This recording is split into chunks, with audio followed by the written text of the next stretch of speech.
اس لیے میرے دوستو عزیزو، میں نے عرض کیا کہ ایمان اپنی علامتوں کے ساتھ ہے، ایمان اپنی علامتوں کے ساتھ ہے۔ ایک جماعت آپ کی خدمت حاضر ہوئی، لوگ کہتے ہیں کہ میاں ایمان تو دل میں ہوتا ہے، آپ کسی کے ظاہر کو مت دیکھیں، کسی کے ظاہر کو مت دیکھیں، ایمان دل میں ہوتا ہے۔ اگر ایمان دل میں ہوا کرتا، اگر ایمان واقعی دل میں ہوتا تو سر سے لے کر پیر تک اس کے اعضاء سے اسلام ظاہر ہوتا، اس لیے کہ اسلام ایمان کا مظہر ہے، اسلام ایمان کے وجود کی علامت ہے۔ میں چھوٹی سی مثال دیتا ہوں، سمجھ میں آ جائے گی بات۔ بدن میں دانے ہو گئے، کھال پر پھوڑے نکل رہے ہیں، جگہ جگہ سے پیپ نکل رہی ہے، ڈاکٹر یہ کہے گا کہ آپ کے خون میں فساد ہے۔ آنکھیں پیلی ہو رہی ہیں، ڈاکٹر یہ کہے گا یرقان ہو گیا ہے۔ عجیب بات ہے، ہر بیماری کے بارے میں کہتے ہیں کہ اندر موجود ہے، وہ باہر ظاہر ہو رہی ہے، لیکن جب نمبر آتا ہے اسلام کا تو کہتے ہیں ایمان دل میں ہے۔ اگر اسلام ظاہر نہیں ہو رہا ہے، اگر بدن سے ایمان ظاہر نہیں ہو رہا ہے تو کیا حرج ہے؟ ایمان تو دل میں ہونا چاہیے، دل میں ہے، سوچو تو صحیح۔ اگر بدن کے اندر کے امراض یہ فوراً ظاہر ہو جاتے ہیں، کہیں بخار کی شکل میں، کہیں دانے کی شکل میں، کہیں پھوڑوں کی شکل میں، تو یہ کیسے ممکن ہے کہ اس کے دل میں ایمان ہو اور باہر ظاہر نہ ہو؟ جس طرح ایمان چھپنے کی چیز نہیں ہے، نفاق بھی چھپنے کی چیز نہیں ہے۔ جن کے دلوں میں نفاق ہوتا ہے ان کا نفاق جھوٹ کے ذریعے، وعدہ خلافی کے ذریعے، ان کا نفاق خیانت کے ذریعے ظاہر ہو جاتا ہے۔ اس لیے ایمان دل کی وہ حقیقی چیز ہے جو بدن پر ظاہر ہو کر رہتی ہے۔ حضور اکرم صلی اللہ علیہ وسلم 7 صحابہ کی ایک جماعت کو دیکھ کر فوراً سمجھ گئے کہ ایمان والے ہیں۔ کیوں؟ اس لیے کہ سر سے لے کر پیر تک ان کا حلیہ بتاتا تھا کہ یہ مومن ہے، مومن اپنے حلیے سے ہے۔ ہر تعلیم اپنا معاشرہ لاتی ہے، ہر تعلیم اپنا معاشرہ لاتی ہے۔ جس طرح ہر مذہب کا معاشرہ ہے، خدا کی قسم اسلام کا بھی متعین معاشرہ ہے۔ صحابہ کرام اتباع سنت کی وجہ سے ایسے چمکتے تھے غیروں کے درمیان، جس طرح ایک سیاہ بال سفید بیل کے پہلو میں یا ایک سفید بال سیاہ بیل کے پہلو میں چمکتا ہے۔ آپ دیکھیں گے سارا بیل سفید ہے، چند بال سیاہ ہیں، دور سے نظر آئیں گے۔ سارا بیل سیاہ ہے، چند بال سفید ہیں۔ آپ نے اپنے صحابہ کی امتیازی شان کو بیان کرنے کے لیے یہ فرمایا کہ میرے صحابہ ایسے ہیں۔ لوگ کہتے ہیں جس طرح چاہو رہو، جس طرح چاہو زندگی گزارو، وہ تو فرائض کا ادا کرنا اسلام ہے۔ آپ نماز پڑھیں، روزہ رکھیں، حج کریں، زکوٰۃ دیں، یہ اسلام کے فرائض ہیں، یہ اسلام کی بنیادیں ہیں، اور یہ اسلام میں داخل ہونے کی شرائط ہیں۔ اسلام کیا ہے؟ اسلام کیا ہے؟ اخلاق، معاملات اور معاشرہ، یہ اسلام ہے۔ تو فرماتے ہیں ہمارے حلیے کو دیکھ کر آپ سمجھ گئے کہ ایمان والے ہیں۔ ایمان کو حلیے سے سمجھا۔ اس لیے میں عرض کر رہا ہوں کہ ایمان کا دلوں میں ایمان کے ہونے کی علامت وہ صرف اتباع سنت ہے۔ جس کے دل میں ایمان ہوگا وہ متبع سنت ہوگا، جس کے دل میں ایمان نہیں ہوگا وہ متبع سنت نہیں ہوگا۔ یہ پکی بات ہے، یہ تو قرآن نے کھول کر کہہ دیا، قرآن نے صاف کہہ دیا ہے، قرآن نے صاف کہہ دیا کہ یہ مومن ہو نہیں سکتے جب تک اللہ کے رسول کی محبت ان کے معاشرہ پر غالب نہ ہو۔ اس لیے کہ ہر شخص کا مزاج ہے کہ وہ ان کے طریقے اختیار کرتا ہے جن سے محبت کرتا ہے۔ یہ دوسری بات ہے۔ مولانا صاحب تو یہاں تک فرماتے تھے کہ اگر گدھے پر سواری کرنے میں کار کے مقابلے میں فخر زیادہ محسوس نہیں کرتا تو دل میں ایمان نہیں ہے، کیونکہ گدھا براہ راست محمد صلی اللہ علیہ وسلم کی سواری ہے، کار آپ کی سواری نہیں ہے۔ اگر گدھے پر بیٹھ کر انکار کے مقابلے میں فخر زیادہ نہیں کرتا تو دل میں ایمان نہیں ہے، ورنہ فخر سے بیٹھے گا گدھے پر کہ یہ محمد صلی اللہ علیہ وسلم کی سواری ہے، مجھے اس گدھے کی سواری سے اس طرح محبت ہے جس طرح آپ کی ذات سے محبت ہے، اس لیے کہ یہ آپ کی سواری ہے، آپ نے اس پر سواری کی ہے۔ جب ایک گدھے کی سواری سے آپ کے معمول کی وجہ سے محبت کرے تو وہ سنتیں جو آپ کے بدن سے متعلق ہیں ان سنتوں سے مسلمان کو کتنی زیادہ محبت ہونی چاہیے۔ اس لیے ایمان کا دعویٰ ہی دعویٰ ہے، ایمان نہیں ہے، ورنہ ایک مسلمان ایک سنت کے لیے جان دینے کو تیار ہو جائے گا لیکن خلاف سنت عمل نہ کرے گا، یہ تو سنت کے خلاف احتجاج کر رہا ہے، یہ تو سنت کے خلاف احتجاج کر رہا ہے۔ سنو دھیان سے بات، اس لیے میں نے عرض کیا کہ اتباع سنت یہ ایمان کے کمال کی اور یہ ایمان کے وجود کی علامت ہے۔ اتباع سنت ایمان کے کمال کی علامت۔ ہمارے ایسا فرماتے تھے کہ اس کام سے صرف یہ چاہتا ہوں کہ امت اتباع سنت پر آ جائے۔ احیاء سنت ہی کام کا اصل مقصد ہے، احیاء سنت کام کا اصل مقصد ہے۔ آپ نے ان کو دیکھ کر فرمایا ما انتم، تم کیا ہو؟ آج پوچھو ایک مسلمان سے تم کیا ہو؟ تاجر کہے گا تاجر ہوں، زمیندار کہے گا زمیندار ہوں، ملازم کہے گا ملازم ہوں، کوئی کہنے والا نہیں کہ میں ایمان والا ہوں، حالانکہ یہ سب سے بنیادی تعارف تھا۔ آپ نے فوراً سوال کیا اگر تم ایمان والے کہتے ہو اپنے آپ کو تو تمہارے ایمان کی کیا علامت ہے؟ انہوں نے کہا کہ آپ کی جماعت آئی تھی ہمارے علاقے میں، ہمیں ایمان اور اسلام سمجھا کر گئی ہے، انہوں نے ہمیں جو دین سکھلایا ہے، یہ عرض کیا کہ ہمارے اندر 15 خصلتیں ہیں، 5 پر ہمارا ایمان ہے، 5 پر ہمارا ایمان ہے۔ ہم ایمان لائے اللہ پر، اس کے فرشتوں پر، اس کی کتابوں پر، اس کے رسولوں پر، آخرت کے دن پر اور تقدیر پر، اس پر ہمارا ایمان ہے، اس پر ہمارا ایمان ہے۔ یہ بھی کہا کہ ہم ایمان لائے ہیں کتاب پر ایمان لانا یہ ہے کہ ہم قرآن کے حرام کو حرام سمجھتے ہیں، اس سے بچتے ہیں، قرآن کے حلال کو حلال سمجھتے ہیں، اس پر چلتے ہیں۔ ان 5 پر ہمارا ایمان ہے اور 5 پر ہمارا عمل ہے۔ ہم گواہی دیتے ہیں شہادتین کی، ہم گواہی دیتے ہیں شہادتین کی، اس کو عمل میں شمار کیا۔ یہ 5 باتیں ہمارے اندر یہ ہیں کہ ہم شہادتین کی گواہی دیتے ہیں، نماز قائم کرتے ہیں، رمضان کے روزے رکھتے ہیں، بیت اللہ کا حج کرتے ہیں، اپنے مالوں کی زکوٰۃ دیتے ہیں، اور 5 ہمارے اندر زمانے جاہلیت سے ہیں۔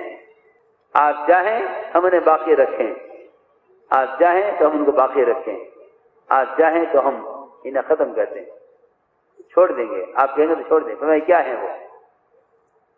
عرض کیا کہ ہمارے اندر صبر ہے، ہمارے اندر شکر ہے۔ ایک صفت یہ بیان کی کہ اگر ہمارے دشمن پر کوئی مصیبت آتی ہے ہم اس سے خوش نہیں ہوتے۔ دیکھو یہ اخلاقی تقاضا ہے، اگر تمہارا پڑوسی دشمن ہے تو جب کوئی مصیبت آ گئی ہے تم اس کے لیے ایسے رنجیدہ ہو جیسے اپنے کسی دوست اور رشتہ دار کے لیے ہوتے۔ اللہ کو یہ ادا بڑی پسند ہے۔ صحابہ کرام کے غیروں پر غالب آنے کی ایک بنیادی وجہ یہ تھی کہ وہ اپنے دشمن پر آنے والی مصیبت سے خوش نہیں ہوا کرتے تھے۔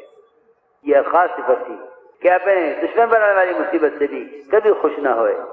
میرے دوستو عزیزو، صحابہ کرام کے اندر ایک خاص صفت یہ تھی کہ وہ اپنے اخلاق سے غیروں کو اسلام سمجھایا کرتے تھے، اپنے معاشرے سے ساری انسانیت کو سبق دیتے تھے اپنے معاشرے سے۔ اس لیے اسلام کی جب لوگ آتے تھے اسلام کے معاشرے کو دیکھ کر، اسلام کے معاملات کو دیکھ کر، وہ عادل اسلام کی طرف، مسلمان کی عدالت کو دیکھ کر، وہ عادل اسلام کی طرف مسلمان کی عدالت کو دیکھ کر، یہ نہیں کہ فیصلہ ہوگا قوم کی بنیاد پر، قبیلے کی بنیاد پر، تعلقات کی بنیاد پر۔ اگر حق کسی غیر کا ہے، اگر حق کسی غیر مسلم کا ہے عدالت مسلمان کی ہے تو غیر مسلم کا حق ادا کیا جائے گا، یہی اسلام کا حکم ہے اور یہی اسلام ہے۔ دیکھو کیسا عجیب قصہ ہے۔ علی رضی اللہ تعالی عنہ امیر المومنین نکلے بازار کی طرف، دیکھا ایک یہودی زرہ بیچ رہا ہے، دیکھ کر پہچان لیا زرہ میری ہے۔ اور ایسا نہیں ہو سکتا نعوذ باللہ علی رضی اللہ تعالیٰ غلط کہہ رہے ہوں، یا وہ کسی شبہ کے باوجود کہہ رہے میری ہے۔ اپنی چیز کو آدمی پہچانتا ہے، علامتیں ہوتی ہیں خود استعمال کی ہوئی چیز کے ساتھ۔ فرمایا چیز میری ہے، زرہ میری ہے۔ اس نے کہا نہیں میری ہے۔ جھگڑا ہوا کہ فیصلہ کون کرے گا، کہ فیصلہ عدالت کرے گی، چلو عدالت میں۔ دونوں عدالت میں پہنچ گئے۔ عجیب قصہ ہے، حیض صاحب نے نقل کیا ہے۔ دونوں پہنچے عدالت میں، جیسے ہی جج نے دیکھا تو مومنین عدالت میں تشریف لائے، فوراً اٹھا کرسی سے نیچے بیٹھ گیا، حضرت علی کو کرسی پر بٹھایا، پوچھا مومنین کیا حکم ہے، کیسے آنا ہوا؟ حضرت نے فرمایا یہ زرہ میری ہے۔ یہودی نے کہا نہیں یہ زرہ میری ہے۔ جج نے کہا مومنین آپ کے پاس کوئی گواہ ہے؟ فرمایا ہاں میرا بیٹا گواہی دے گا۔ امیر المومنین بیٹے کی گواہی تو باپ کے حق میں معتبر نہیں ہے، میرا غلام گواہی دے گا، اس کی گواہی تو ناقص ہے۔ امیر المومنین بحث ساری ہو گئی ہے، فیصلہ یہ ہے کہ زرہ یہودی کی ہے آپ کی نہیں ہے۔ فیصلہ ہے عدالت کا، ہم مانتے ہیں، فیصلہ کر دیا یہودی کے حق میں کہ آپ گواہ نہیں پیش کر سکے۔ یہ بھی دیکھ لیا یہودی نے کہ ان کی عدالت میں فیصلہ ہوتا ہے، وہ قوم، قبیلہ، علاقہ، برادری، تو ظلم اور انصاف میں کوئی فرق ہی نہیں ہے، جو پیسے بھر دے اس کے ہو جاؤ۔ یہ فرمایا حضور اکرم صلی اللہ علیہ وسلم نے کہ تم میں سے اگر کوئی شخص اپنی قوت اور قسم کھا کر اپنی بات کو منوا کر مجھ سے کوئی فیصلہ کروا لے اور میں اس کے حق میں فیصلہ کر دوں تو یہ نہ خوش نہ ہو کہ میں مقدمہ جیت گیا، میرے حق میں فیصلہ ہو گیا۔ فرمایا آپ نے کہ میں اس کو جہنم کا ٹکڑا کاٹ کر دے رہا ہوں جس میں وہ رہے گا۔ یہ فرمایا آپ نے حدیث میں کہ کوئی کسی کا حق یہ سوچ کر مار لے کہ جج میرے فیور میں ہے، وکیل میرے فیور میں ہے، اور مقدمہ جیت کر یہ سمجھے کہ میں کامیاب ہو گیا۔ آپ نے فرمایا کہ اگر کوئی شخص اپنی جھوٹی قسم سے یا اپنی بات کی قوت سے اپنے حق میں کوئی فیصلہ غلط کروا لے، وہ خوش نہ ہو کہ اس کے حق میں فیصلہ ہو گیا، بلکہ میں اس کے لیے جہنم کا ٹکڑا کاٹ کر دے رہا ہوں۔ جہاں وہ رہے گا، زمین کا ٹکڑا خریدا جاتا ہے، زمین مکان بنانے کے لیے، رہنے کے لیے۔ فرمایا کہ میں اس کے لیے جہنم کا ٹکڑا کاٹ کر دے رہا ہوں۔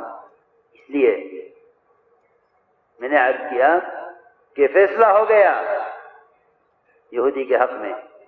جیسے ہی اس نے دیکھا کہ یہ فیصلہ ہوا ہے، اس نے فوراً کلمہ پڑھا، اشہد ان لا الہ الا اللہ واشہد ان محمدا عبدہ ورسولہ، یہ کہہ کر اسلام میں داخل ہوا۔ کیا بات ہے، تم تو دعویٰ کر رہے تھے یہ زرہ میری ہے، اپنے دعوے سے کیوں پھر گئے؟ اس نے کہا میں جانتا تھا کہ حضرت علی کی ہے زرہ، میں جانتا تھا میری نہیں ہے، مگر میں دیکھنا چاہتا تھا کہ ان کی عدالت میں فیصلے کن کے طریقوں پر ہوتے ہیں۔ میں دیکھنا یہ چاہتا تھا کہ ان کی عدالت میں فیصلے کن کے طریقوں پر ہوتے ہیں۔ یہ جو فیصلہ ہوا ہے یہ انبیاء والا فیصلہ ہے، اس لیے میں اسلام قبول کرتا ہوں۔ پھر اس نے اسلام قبول کرتے ہی وہ زرہ حضرت علی کو واپس کی، اور منی زرہ آپ کی ہے، آپ رکھیے۔ حضرت علی نے فرمایا تم مسلمان ہو گئے ہو، یہ زرہ میں تمہیں ہدیہ کرتا ہوں۔ اپنے پاس سے گھوڑا دیا، مال دیا، زرہ ان کو ہدیہ کی۔ پھر یہ آخر حضرت علی کے ساتھ رہے، حضرت علی کے ساتھ حضرت علی کے ساتھ رہے آخر تک۔ تو میں عرض کر رہا تھا کہ یہ ہے یہ اخلاق اور معاشرہ اسلام کا اسلام کے داخل ہونے کا دروازہ ہے، یہ اسلام کا مدخل ہے، اسلام میں داخل ہونے کا راستہ ہے، یہ اسلام میں داخل ہونے کا راستہ ہے۔ اس لیے میرے دوستو عزیزو، ہم اسی کوشش کریں کہ ہمارا یہ مزاج ہو۔ اس لیے فرمایا ایک خطرہ ہمارے اندر یہ ہے کہ ہمارے جسم کو کوئی مصیبت آتی ہے ہم اس سے خوش نہیں ہوتے، اور ایک ہمارے اندر صفت یہ بھی ہے کہ اللہ کا جو بھی فیصلہ ہوتا ہے ہم اللہ کے فیصلے سے راضی رہتے ہیں۔ اور پانچویں بات ہمارے اندر یہ ہے کہ ہم اپنی بات پر جمنے والے ہیں، میدان چھوڑ کر پیچھے نہیں ہٹتے۔ آپ نے سنی خصلتیں اور سن کر فرمایا فقہا ادبا، فرمایا کہ یہ دین کی پوری سمجھ رکھنے والے ہیں اور یہ باادب ہیں، تربیت یافتہ ہیں، اور یہ فرمایا آگے کہ قریب تھے کہ سب کے سب نبی ہو جاتے۔ فرمایا اتنی اعلیٰ خصلتیں ان کے اندر ہیں کہ قریب تھے کہ سب کے سب نبی ہو جاتے۔ اپنی اعلیٰ عمدہ خصلتوں کی وجہ سے قریب تھے کہ سب کے سب نبی ہو جاتے۔ آپ نے فرمایا کہ 5 باتیں اور یاد کر لو۔ فرمایا 5 باتیں اور یاد کر لو۔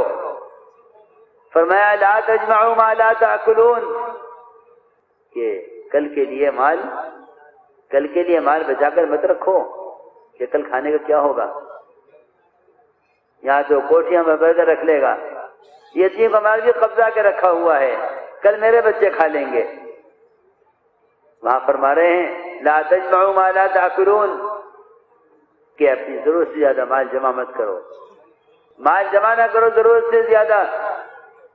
لا تبنوا ما لا تسکنون، وہ تکان تعمیرات نہ کرو جہاں تمہیں رہنا نہیں ہے، ضرورت زیادہ تعمیر نہ کرو۔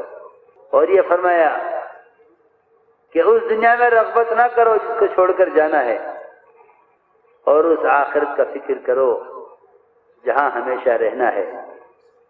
اور 5ویں بات یہ فرمائی کہ اس اللہ سے ڈرتے رہو جس کے پاس سب کو جمع ہونا ہے۔